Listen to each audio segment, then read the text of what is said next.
আরজিকর হাসপাতালের বিরুদ্ধে দোষীদের শাস্তির দাবি জানিয়ে আজ শিলিগুড়ি টাউন ব্লক ১ নম্বর তৃণমূল কংগ্রেস কমিটির পক্ষ থেকে একটি প্রতিবাদ মিছিল অনুষ্ঠিত হয়। মিছিলটি সকাল 10:30টায় শিলিগুড়ির মাল্লাগুড়ি মোড় থেকে শুরু হয় এবং মহাত্মা গান্ধী মোড়ে গিয়ে শেষ হয়। তৃণমূল কংগ্রেসের দার্জিলিং জেলা সভাপতি পাপিয়া ঘোষের নেতৃত্বে অনুষ্ঠিত এই মিছিলে অংশ নেন অনেক নেতাকর্মী ও স্থানীয় বাসিন্দা। মিছিলে অংশগ্রহণকারীরা বিচার চাই, দোষীদের শাস্তি চাই স্লোগান তুলে আরজিকর হাসপাতালের বিরুদ্ধে দ্রুত ও কঠোর পদক্ষেপের দাবি জানান। মিছিলের মধ্য দিয়ে প্রশাসনের দৃষ্টি আকর্ষণ করতে চান তারা, যাতে দোষীদের বিরুদ্ধে সুষ্ঠু তদন্ত ও কার্যকরী ব্যবস্থা নেওয়া হয়। Bureau report, news prime Times. আমাদের র্যালি যে বিগত প্রায় 15-20 দিন ধরে আমাদের যে একটা আন্দোলন চলছে, 15-20 দিন নয়, প্রায় 18-19 দিন ধরে, যেটা আমরা জানি একটা নক্কারজনক ঘটনা ঘটেছে আমাদের কলকাতা আরজিকর হসপিটালে। তো আমাদেরই এক বোন, তাকে নৃশংসভাবে হত্যা করা হয়েছে। তার বিরুদ্ধে আমাদের ন্যায় চাওয়ার আমাদের আন্দোলন চলছে এবং বিগত কিছুদিন ধরে প্রতিনিয়ত আমরা দেখে যাচ্ছি একটা দল, তারা মানুষকে বিভ্রান্ত করছে, সোশ্যাল মিডিয়া বিভিন্নভাবে তাদের বিভ্রান্ত করছে, বিভিন্ন ভুল খবর মানুষের মধ্যে পৌঁছে যাচ্ছে, মানুষ বিভ্রান্ত হয়ে উঠছে বিভিন্ন। এবং গত 27 এবং 28 তারিখ আমরা একটা বাংলার একটা অন্য চিত্র দেখলাম। বিশেষ করে 27 তারিখে নবান্ন অভিযানের নামে, ছাত্র আন্দোলনের নামে যে নক্কারজনক ঘটনা তারা ঘটালেন, তার বিরুদ্ধে আমাদের প্রতিবাদ। এবং আমাদের আরেকটা যেটা প্রতিবাদ, সেটা হচ্ছে আমাদের আন্দোলনের শুরু যেটা আমরা করতে চলেছি। আমাদের দলনেত্রী মমতা বন্দ্যোপাধ্যায় এবং অভিষেক বন্দ্যোপাধ্যায় একটা ঘোষণা করেছে গত 28 তারিখে ছাত্র প্রতিষ্ঠা দিবসের মঞ্চ থেকে, যতদিন পর্যন্ত ধর্ষণের বিরুদ্ধে কঠোর শাস্তিমূলক আইন না আনা যায়, না প্রণয়ন করে কেন্দ্র সরকার, 3 থেকে 4 মাস সময় দেওয়া হয়েছে। তার মধ্যে যদি না আনে, আমাদের আন্দোলন আরও বৃহত্তর জায়গায় আমরা পৌঁছানোর চেষ্টা করব। প্রয়োজনে আমরা আমাদের নেতৃত্বের সাথে দিল্লির রাজপথে গিয়ে আন্দোলনে আমরা ভর্তি হব।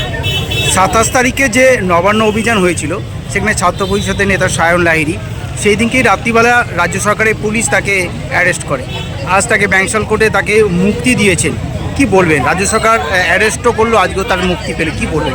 দেখুন, সে মুক্তি পেয়েছে কারণ আইন তো আইনের পথে চলেছে, রাজ্য সেখানে হয়তো না বলায়নি। কিন্তু আমরা দেখেছি যে ছাত্র আন্দোলনের নামে রীতিমতো ধেরে ইঁদুরদের নিয়ে তারা এমনও আমরা বলতে শুনেছি যে আমি 23 বছর 11-এ পড়ছি। আমরা এমনও বলতে শুনেছি যে আমি সায়েন্স নিয়ে পড়ছি, কমার্স নিয়ে পড়ছি। একজন মানুষ কীভাবে 2-3টে স্ট্রিম নিয়ে পড়তে পারে? এবং তাদের বয়স 50-এর ওপরেই ছিল, যতটা আমরা বলেছি। প্রত্যেকটা মানুষই তাই ছিল।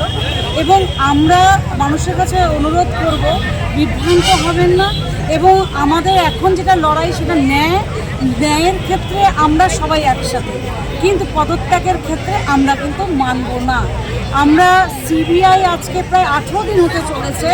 4 দিন যখন মমতা বন্দ্যোপাধ্যায় পুলিশ 4 দিনের মধ্যে একজনকে, প্রকৃত দোষীর মধ্যে একজনকে তারা ধরেছেন, সেখানে 18 দিনে সিবিআই কিছুই কেন করতে পারলো না?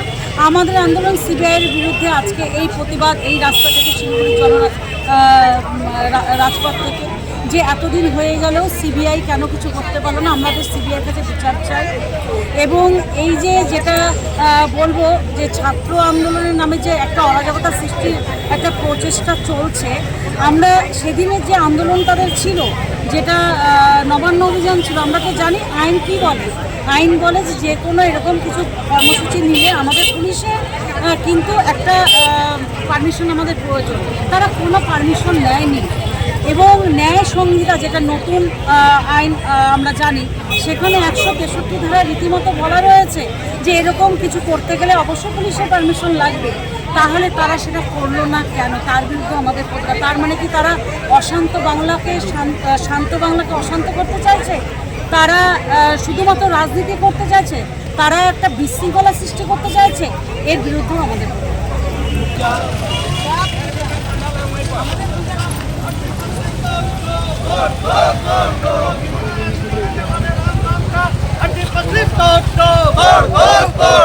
Bande Mataram, मातरम।